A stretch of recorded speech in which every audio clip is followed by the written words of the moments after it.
Hello, this is Pearl, and today I'm reading Chapter 14 of Hinds' Feet on High Places, The Place of Anointing. As it happened, the next thing which the shepherd had planned was very beautiful indeed.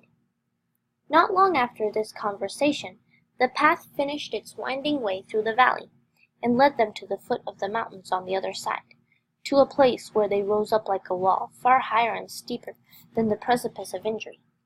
However, when Much Afraid and her two companions reached this place, they found the shepherd waiting for them beside a little hut, and lo, just where the cliffs were steepest and highest was an overhead cable suspended between that spot and the summit far above. On this cable hung chairs, in which two could sit side by side and be swung right up to the top without any effort on their part at all.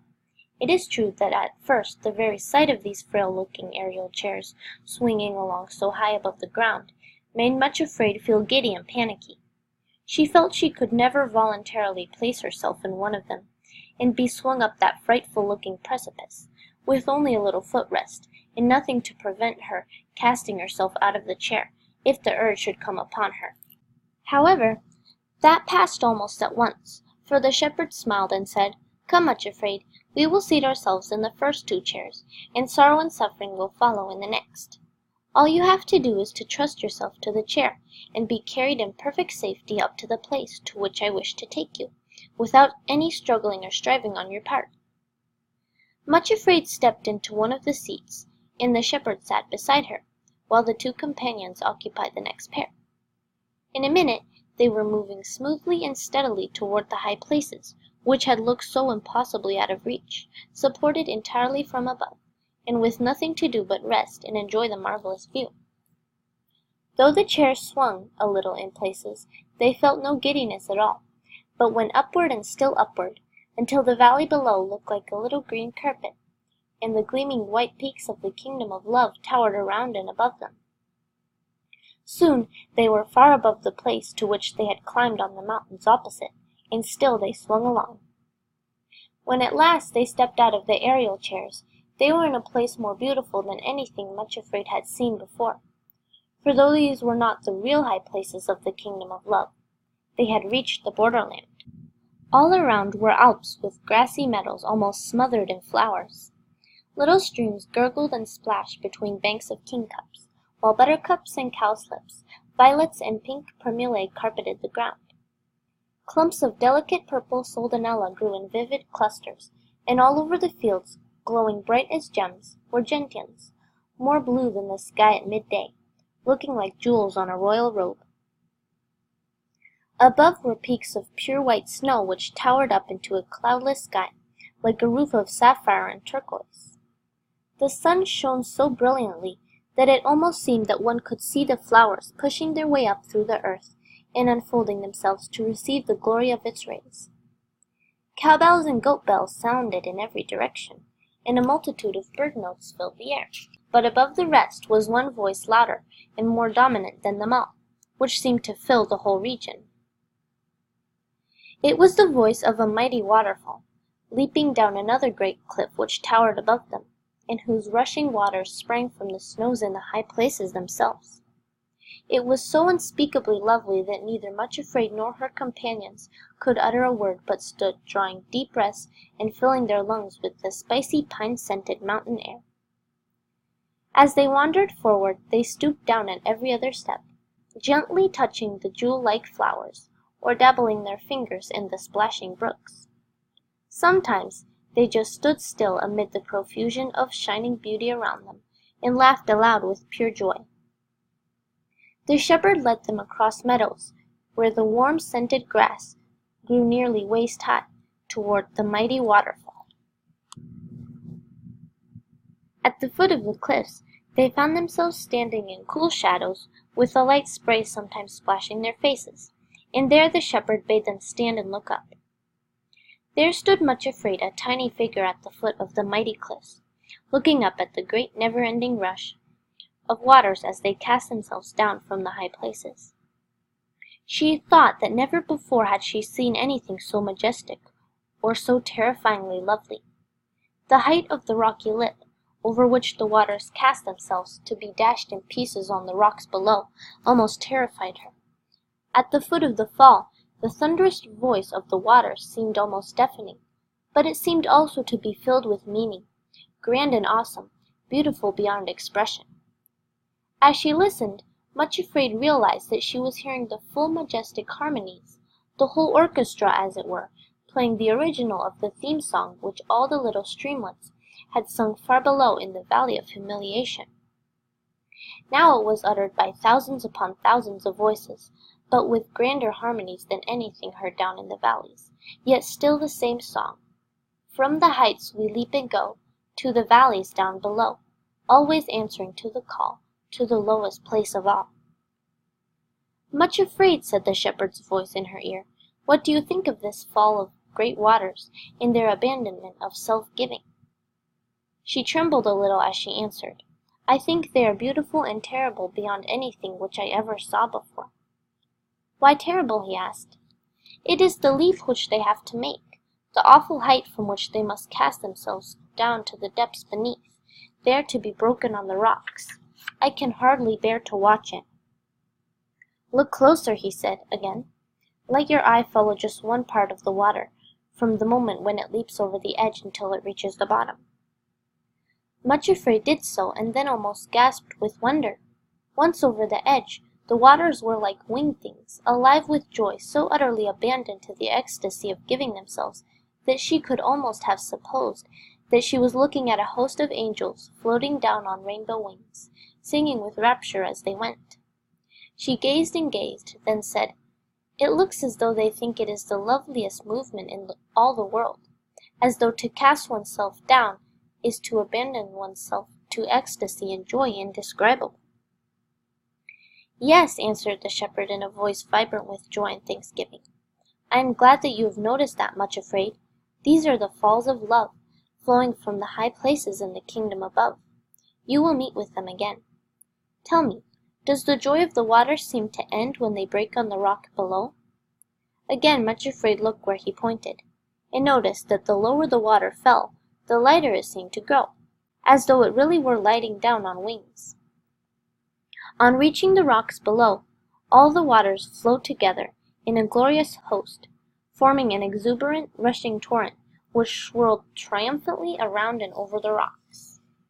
Laughing and shouting at the top of their voices, they hurried still lower and lower, down through the meadows to the next precipice, and the next glorious crisis of their self-giving. From there they would again cast themselves down to the valleys far below.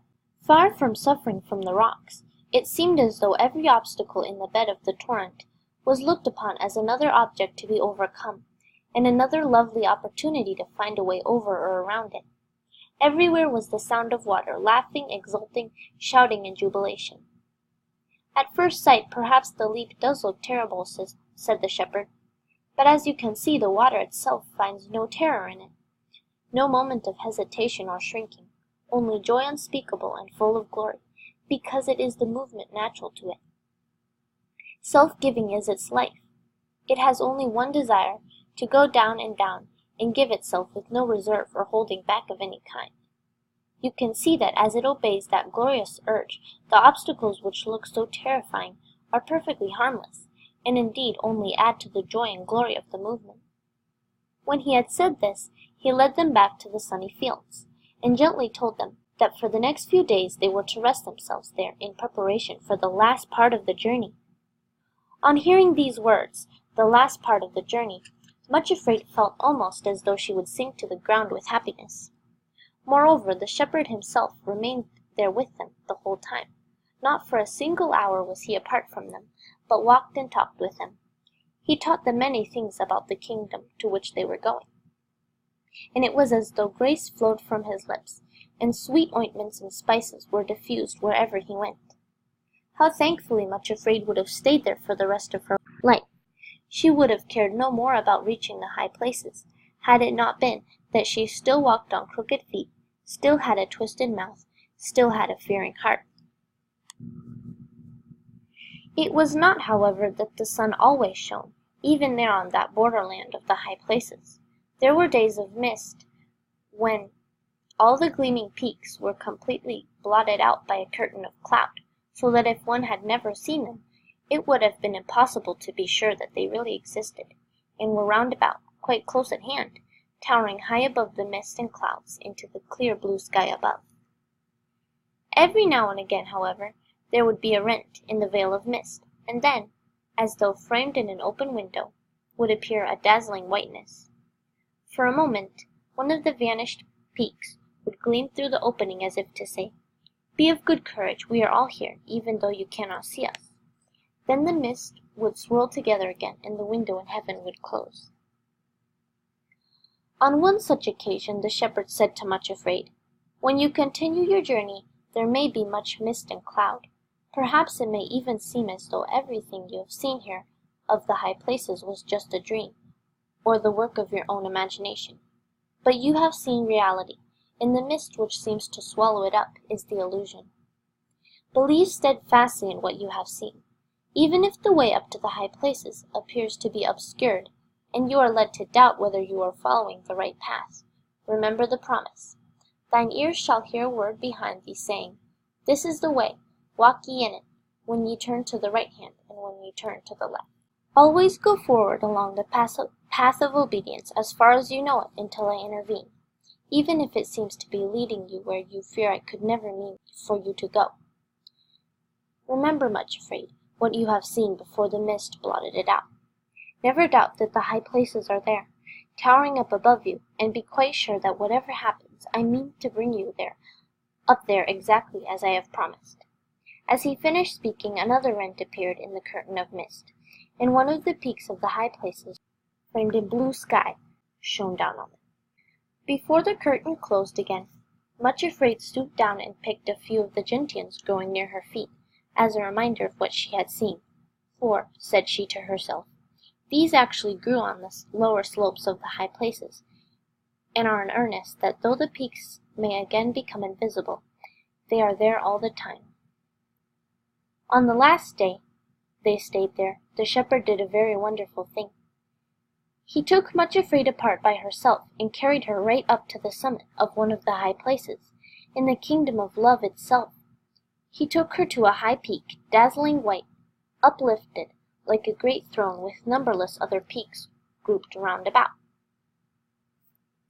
Up there on the mountain top he was transfigured before her, and she knew him then to be what she had dimly sensed all along, the King of Love himself, King of the whole realm of love. He was clothed in a white garment, glistening in its purity, but over it he wore a robe of purple and blue and scarlet, studded with gold and precious gems. On his head he wore the crown royal, but as Much Afraid bowed herself and knelt at his feet to worship, the face that looked down upon her was that of the shepherd, whom she had loved and followed from the very low places up to the heights. His eyes were still full of gentleness and tenderness, but also of strength and power and authority. Putting out his hand without a word, he lifted her up and led her to a place where on the topmost pinnacle of all they could look right out on the whole realm around them. Standing there beside him and so happy as to be scarcely conscious of herself at all, Much Afraid looked out over the kingdom of love. Far, far below were the valleys and plains, and the great sea and the desert. She even thought she could recognize the valley of humiliation itself, where she had lived so long and had first learned to know the shepherd, but that seemed so long ago, it was like remembering another existence altogether. All around her in every direction were the snowy peaks of the high places. She could see that the bases of all these mountains were extremely precipitous, and that higher up they were all clothed with forests, then the green slopes of the higher Alps, and then the snow. Wherever she looked, the slopes at that season of the year were covered with pure white flowers, through whose half-transparent petals the sun shone, turning them to burning whiteness. In the heart of each flower was a crown of pure gold. These white-robed hosts scented the slopes of the high places, with a perfume sweeter than any she had ever breathed before. All had their faces and golden crowns turned down the mountains as if looking at the valleys, multitudes upon multitudes of them, which no man could number, like a great cloud of witnesses, all stooping forward to watch what was going on in the world below.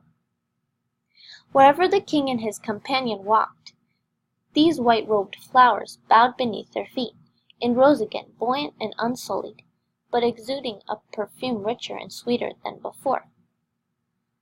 On the utmost pinnacle to which he led her was an altar of pure gold, flashing in the sun with such splendor that she could not look at it, but had to turn her eyes away at once, though she did perceive that a fire burned on it, and a cloud of smoke perfumed with incense rose from it.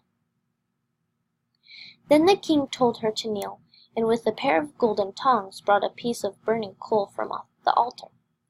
Touching her with it, he said, Lo, this has touched thy lips, and thine iniquity is taken away, and thy sin purged. Isaiah 6, verse 7. It seemed to her that a burning flame of fire too beautiful and too terrible to bear went through her whole being, and much afraid lost consciousness, and remembered no more.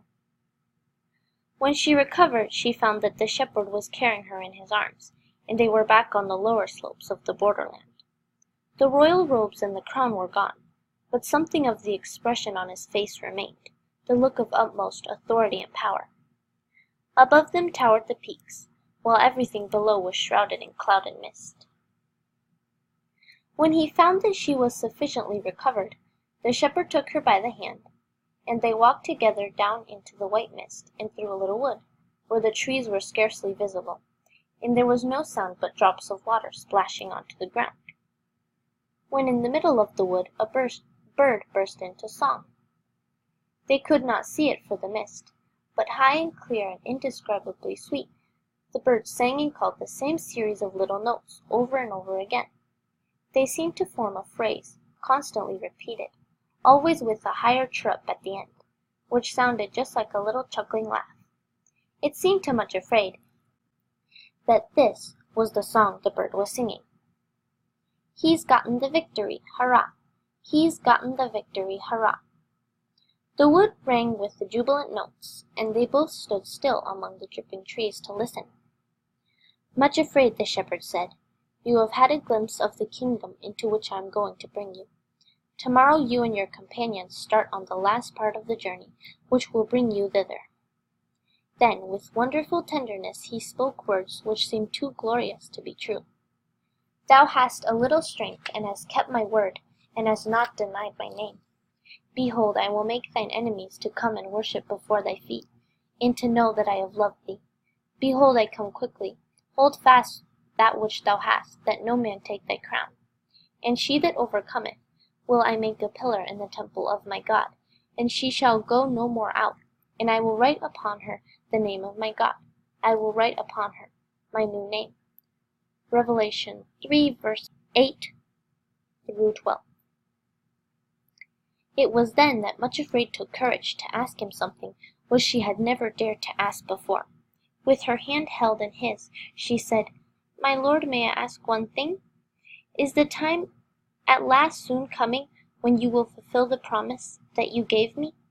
He said very gently, yet with great joy, Yes, the time is not long now. Dare to begin to be happy. If you will go forward in the way before you, you will soon receive the promise, and I will give you your heart's desire. It is not long now, Much Afraid.